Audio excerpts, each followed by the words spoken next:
Hi everyone, my name's Christine. I'm a reporter for CoinDesk and I'm here in Osaka, Japan at the DevCon 5 conference. I'm joined today by Rune Christensen, the founder and CEO of MakerDAO Foundation. Rune, thank you so much for joining me today. Of course. And you just had a keynote presentation at DevCon 5 and you announced that MultiCollateral DAI is going to launch on November the 18th. That's amazing. Yeah, it really is. It's been a long journey. This is what we originally set out to make 5 years ago. So yeah, I'm so excited that we finally announced it's coming, and it really will be coming for real very soon. Yeah, and you mentioned that on November 18th, that's an aspiration you guys have to launch it, but it requires certain votes to make it happen. Can you elaborate on what you mean by that? Yeah, it's because Maker itself is a set of smart contracts running on the Ethereum blockchain, right? So these smart contracts have the ability to upgrade themselves, but only through voting by holders of the MKR token. So basically the way that MultiCollateral DAI will be launched is that on November 15, we will hold what's called an executive vote. So basically like a vote on the blockchain that then like activates these new smart contracts that have been deployed. So they can be deployed in advance, but they only start working once they've been activated through the governance. And then once that's been done, then after some testing and so on, then we can turn on all the front ends and we can like start the migration process. And then we will see things like people will be able to upgrade their DAI and exchanges will start switching over and the whole thing will basically go live. Obviously there will be a transition period, but basically it'll be like very smooth from the user perspective because all you have to do is just click a button and then you're set with the new system. That's really interesting. I think the governance of MakerDAO and being able to upgrade the smart contracts that are running the MakerDAO system through the votes of token holders is something really unique about the MakerDAO system. And I know in the past when MakerDAO token holders have had to try and change what's called the stability fee, changing the fees that token holders, I guess not token holders, but people who are taking out DAI from the MakerDAO system have to pay. There's been a lack of voter turnout. I know that I've listened to some of the governance calls, and one of the concerns was there's not enough incentive for voters to put in their votes. Are you concerned at all about the voter turnout to get the the MultiCollateral DAI started on November 18th? Tell me a little bit about the concerns around voter turnout for this important day, really. So the thing is that the voting system is designed with sort of this fundamental dynamic in mind that depending on what people are voting on, there'll be different levels of voter turnout, right? Because if you have something that's extremely important or even something that's very controversial, something that just really is like a big decision, you always get a lot of people voting. Whereas if it's something a lot more routine, such as the stability fee change, right? Which is something that's happening on a weekly basis and is seen more as like a basic process of the system, then you have a lot less people voting because you also don't need that many involved in making that kind of decision. And so the voting system is actually fundamentally designed with a dynamic quorum. So it always is able to adjust to the level of voting that is sort of happening at, depending on the issue at hand. Because the launch of MultiCollateral DAI is going to be one of the biggest votes to ever happen in a system, there's really no doubt that this is where all the big holders that typically only participate in that kind of big moments will come out and support the system. But I mean, the thing that's not going to be completely clear is like how quickly those votes will happen, right? Which is why we've made sure that the voting begins on November 15, giving plenty of time for people to like get a hold of the keys and actually pass the votes. So if the voting can start on November 15th, technically MultiCollateral DAI, the switch might happen even sooner than the 18th, correct? Well, I mean, the basic platform will activate on the 15th, right? Or as soon as it's voted in. And this then means that you can, at the smart contract level, access the smart contracts directly. But then the thing that's happening on November 18 is that that's when like the foundation is turning on its front ends, and that's also when some of the exchanges in the ecosystem are going to switch over, because this is also when like a key system that like the migration system itself, which is like also activated by the foundation, will be available so that like exchanges can plug into it, and so that various front ends can enable this like one-to-one upgrade of single collateral DAI to multi-collateral DAI. Gotcha. I see what you mean. So when you say front end and what the foundation is going to be turning on the 18th, as well as exchanges, it's basically the ease for users to click that button and change their DAI, single collateral DAI holdings to multi-collateral DAI, correct? Yeah, I mean, yeah, it's really about like the way we really see the launch is when is it easy to do. Yeah, I mean, so, and you will probably see people actually starting to engage with it the moment it's up and running, right? Because it's Maker. There's a lot of people that like to tinker around with it. But from a stablecoin perspective, right? From a perspective of like having stability and having liquidity, it's all about when is the bulk of the market engaged in this, and that's what will happen like on the 18th, and then of course be a process like a transition process over the next couple of days, and then from there, I think it'll hit the ground running, and you'll basically see the entire ecosystem switch over to multi-collateral DAI, and then it'll no longer be multi-collateral DAI, it'll just be DAI. So, I mean, an interesting point of it'll just be DAI, outside of being able to stake a bunch of different cryptocurrencies to take out DAI from the system rather than just Ether, you guys are also going to be launching the DAI Savings Rate, as I understand. Can you explain a little bit about what that is and why it's an additional feature to multi-collateral DAI that some people might not know, be as familiar about?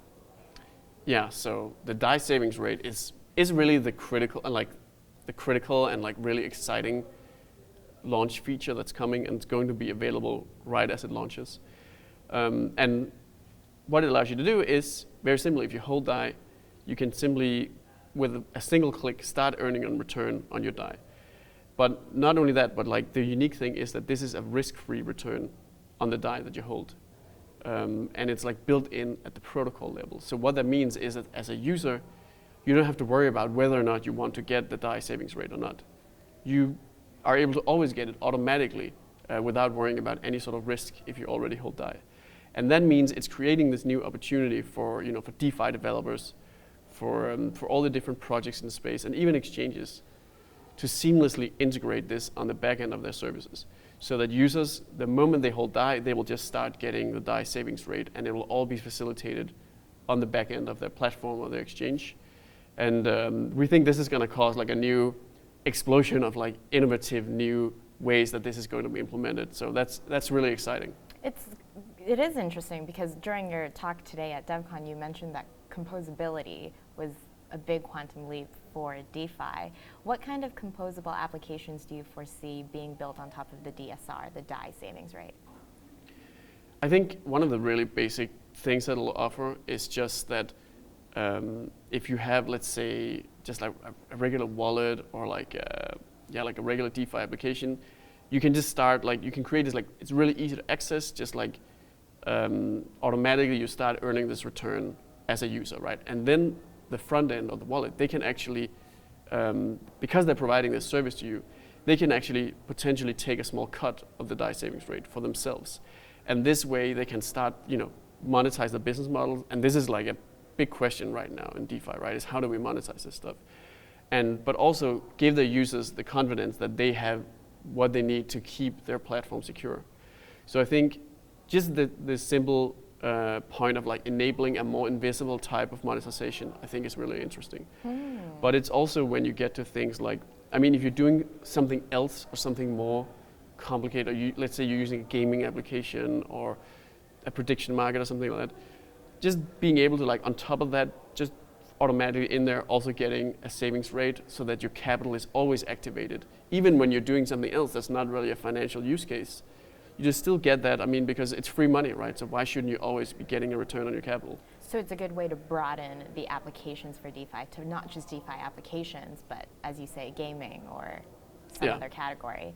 Then how does this DAI savings rate compare to other risk-free savings rates that were recently announced by exchanges such as Coinbase? Is the savings rate of DAI something that will fluctuate over time depending on how much DAI there is in the system? Is it a fixed savings rate? And yeah, how does it compare to some of the existing lending rates that are out there already? Yeah, so I think it compares quite well to what Coinbase just announced with USDC.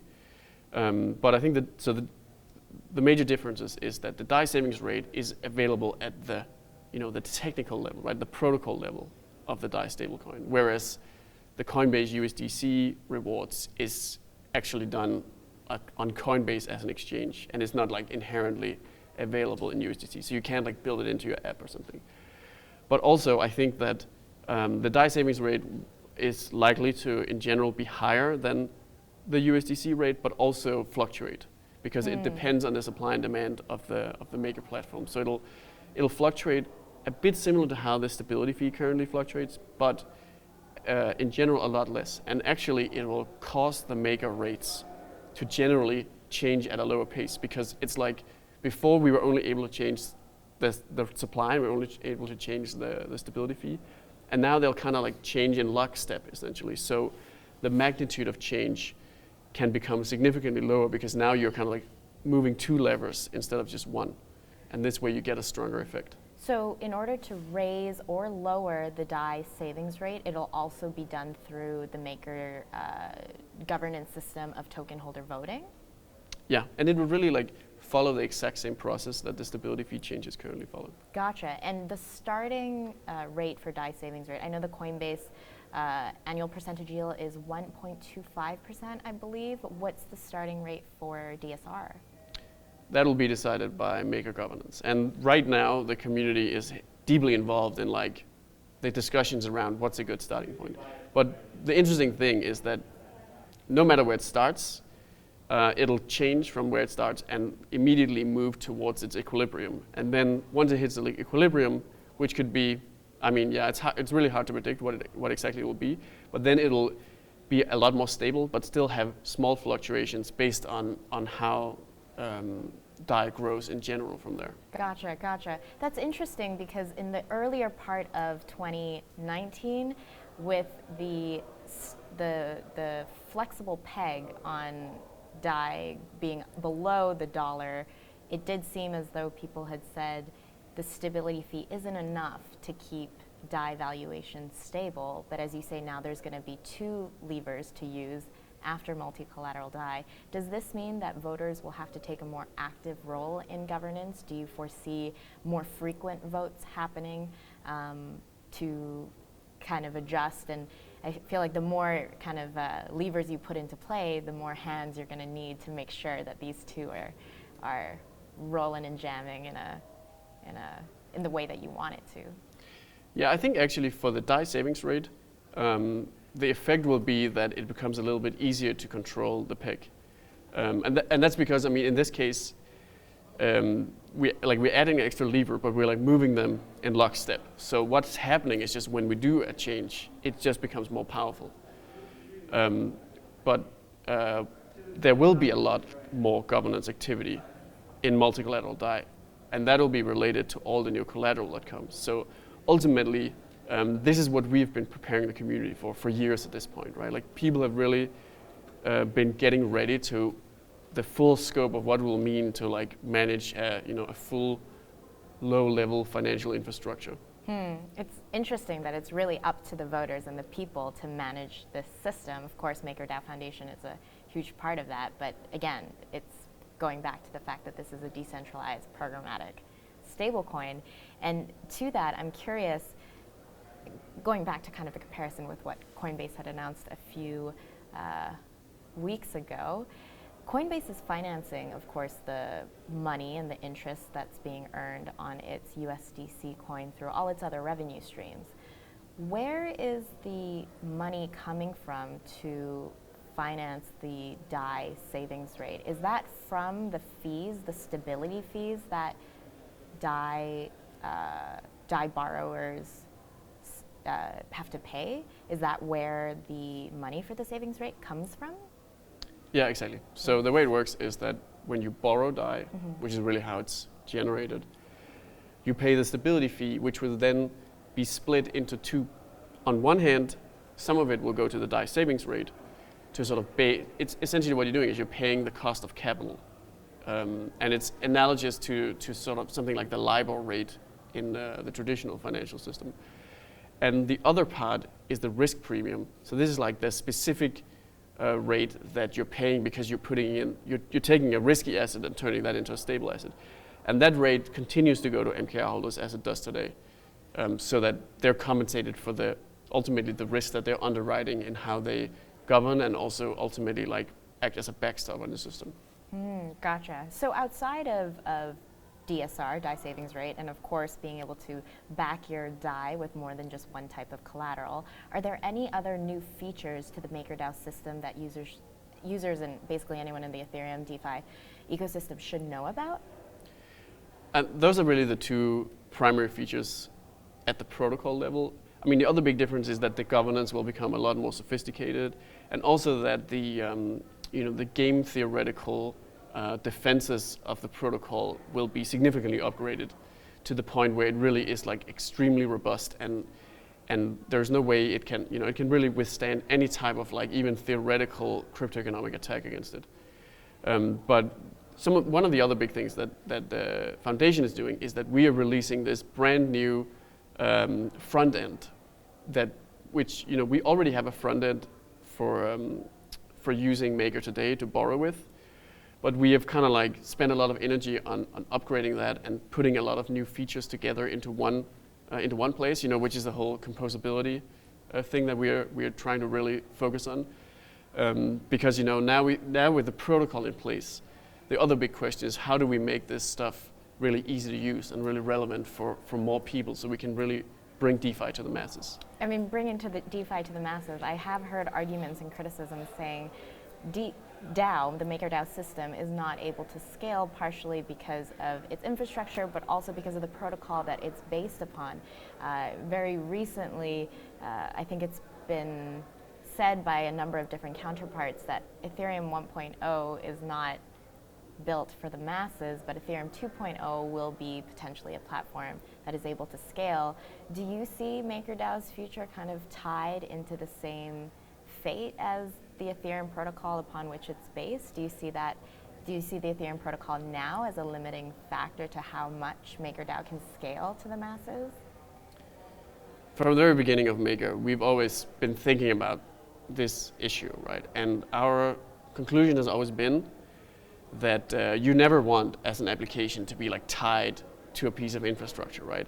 So very early on, I mean, we realized that actually a very likely endpoint is that there's going to be so many different blockchains, and then from an application perspective, you want to be able to, you don't want to be tied to any single one of them. You want to be available on and have a presence on every single one at the same time.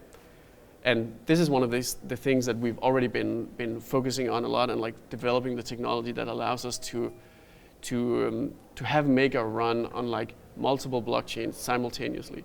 So that way, I mean, that means that we can sort of like be anchored and like have our core at Ethereum, because I think Ethereum is really, really great for that. I think that's guaranteed, right? Because it's so decentralized, it's so reliable and secure. That's where you want to kind of have your security and your core and like your governance. But then if you want like higher performance and you want scalability, I mean, there's actually so many different ways that you can approach that, because blockchains are always like a trade-off between like scalability and between performance and between like complexity and all of these things. And so what that means is that you should always have the ability to choose the kind of platform that you want to run your blockchain application on. And being able to exist across blockchains is then going to be like a key solution to that. And we've already got some projects going, right? We have, for instance, the XDAI chain, which is this.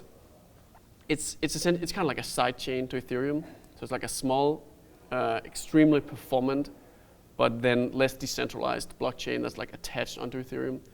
And what you can do is you can move your DAI over to the XDAI chain, and once it's on the XDAI chain, you can send it around like with very, very high transaction throughput, and very low fees denominated in DAI. And XDAI, the XDAI chain has been operational for like many months, for a very long time already, and really proven that like Maker can provide its services across more than just one blockchain.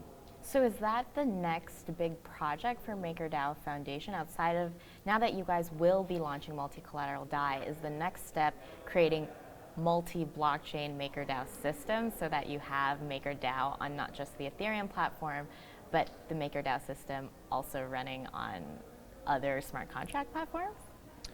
I don't think it's it's not the immediate next step, but also it's actually in general like after multi-collateral DAI launch, the foundation is really going to begin to like pull back from doing the core development of Maker alone, and rather like create a framework that allows the whole Maker community, which today is like it's a big community and people are incredibly smart, incredibly active, and instead, we can build these things in collaboration.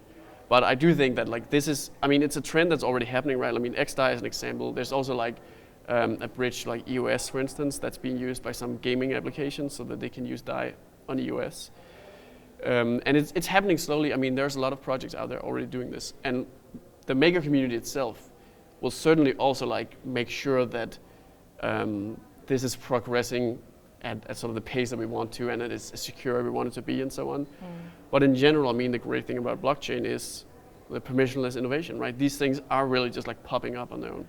Yeah, releasing it back to the community after MakerDAO releases multi-collateral DAI. You said one of the big things will be now taking a step back.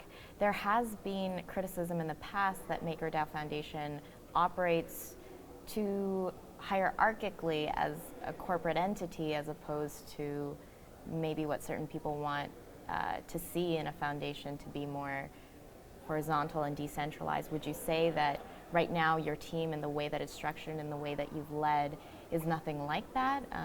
How have you, as a leader yourself, as the CEO of MakerDAO, come to govern and come to lead this project in a way that you can eventually just entirely let go of it? Yeah, the foundation has always had a single goal, and that is to make MakerDAO project as successful as it possibly can be, and fully decentralized and self-sustainable.